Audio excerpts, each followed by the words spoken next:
coach. Glad you found us over here on YouTube. It's Thanksgiving week is when I'm posting this, and I'm thankful for so many things. So um, I am going to post a couple things from our teachhoops.com website, kind of a sneak peek behind some of the stuff that we put on. We put up mini lessons every week. We have tons of resources. We do community, we do office hours, we do one-on-one calls. If you want to check them out, I'd never remember which corner it is. Check one of the corners up above. You can check it out. But we're going to do a couple different things this week. I'm going to just, after my Monday rant on the shot clock in Wisconsin, feel like I want to give a little bit back. So I'm going to put a couple different things up. Not sure what this specific video you're going to watch is, but you clicked on it. So here you go. If you like it, check over teachhoops.com for coaches who want to get better. Click up above one of the little corners. There'll be something called a card. Thanks. Hi, everybody. I'm going to talk about preseason conditioning, things that we found that have been successful for us. A couple different programs, depending on the team, depending, how I feel they're coming out of football or volleyball or cross country and stuff. And then some web resources. So the first one is the Jim Boeheim one. And this has kind of been around for a while. Don't remember exactly when Coach Boeheim did this, but he had a bunch of his graduate students, let me pull it up, do a study of like 5 or 6 years worth of Syracuse basketball. And when he did this, he came up with sets and a program, and it's a 4-day workout.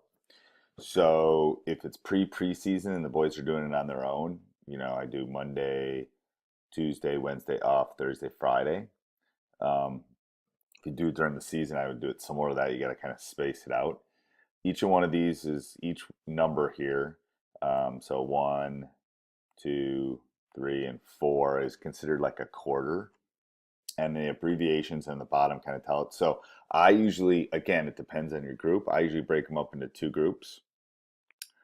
Group 1 would be do set 1, column 1. I'll explain what that is in a second. As soon as they're done, then group 2 would start. And then as soon as group 2 starts, they would start set 2, column 1, so on and so forth. If you have a group that's really not in great shape, then you might want to break it down into 3, and then they get a little bit longer rest. And the way the rest works is number 1, I'm sorry, that was my phone. I have office hours tonight. They have they have a break, a 1-minute break here. Okay, 1-minute break here, 2-minute break here, and then a 1-minute break there. And then again, it's kind of let heart rate come down and those kind of things. So FL, all the abbreviations are on the bottom. So if you can see here, pull it up a little bit. Hold on. Oops, that's in a Word document. I wish I was good at technology. Okay, so like FL is full court, half court, back pedal. So if you have like half court, back pedal, you go to half court, back pedal, come back. And they start on the baseline. So you put them in 2 groups. Groups 1 run. Each set is equal to 1 quarter. So this is to get them doing movements that they will do during a game, which is, I think, important. I've actually even thrown a basketball in with it with groups that are really in good shape. First couple times they'll be dying by the time they get to quarter 2. You spend 2 to 3 weeks doing this, and they'll be in really good shape. They'll be in basketball shape. I don't care if they're in cross country shape. I don't care if they're in football shape. I don't care if they're in volleyball shape. I want them in basketball shape. So it's a great way to get them into that kind of conditioning. And you can see, different sets, different types of breaks. Here here they go full court, and then they do a shuffle. I will sometimes do karaoke with that rather than a shuffle. Shuffle is probably more pertinent as far as what they're going to need in a game, but great.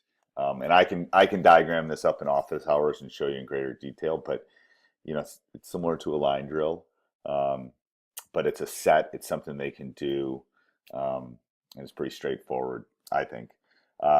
And then I also put in, kind of our preseason that I've given to to our captains before our circuit workouts. Um, so, for example, if I do circuit workout one and I rotate through these similar, you know, I just want variation. I don't want them long. Um, I break them up into groups, hoop one, hoop two, because we have 6 hoops in our main gym. They can go to a different hoop. They can do different things, side plank, right plank. Um, you know, what are they doing to get in shape? What do I need for equipment? Um, those kind of things. So, we'll do this sometimes first couple weeks of the season. Just kind of, again, depends on the group and what kind of shape they're in. So I've I've I have this circuit, which Mike, I've had great leaders that have been able to do this recently because I can't really have any contact till the first day of tryouts. Um, but and then I put some web resources in here that are good. Alan Stein, another couple other conditioning things. 12 week workout. This is an interesting one. Um, the Spurs conditioning, kind of how they do it, what they consider important. Um, so uh, you know, take it for what it's worth. These are all really good resources. I think it's silly to show up the first day and not have the boys or girls in shape. You're not going to go run a marathon. You're not going to go run. I'm having some internet issues here. I, I'm not going to go run, you know, a marathon or do an Ironman if I haven't trained. I tell them that, hey, when you show up for tryouts, part of the evaluation process is you better be in shape. And these are just, these are two of the probably the ones I've used the most. I've got some hill work that we've done too in the back. We have a small hill that Wisconsin has done. Um, and we've done reps with that, gone up to 12 and then come back down, kind of an early morning hill run that our entire athletic program kind of does in the fall. I found that to be successful too. I'm convinced that you don't want to do one thing. You don't want to just run ladders. You don't want to just do maybe the Syracuse conditioning. You don't want to just do the Madison Memorial preseason. You want to vary things up so that they're using, different types of cardio, and that they're not beating their bodies up and specifically, pounding one specific way. So I think all those are really good resources. And if you have questions on it, let me know. If you have anything, I'm going to put a discussion group on this one because I think this would be a great discussion group for the group. If you have anything specifically you do in relation to conditioning, something you'd want to share with the group, that'd be great. Thanks.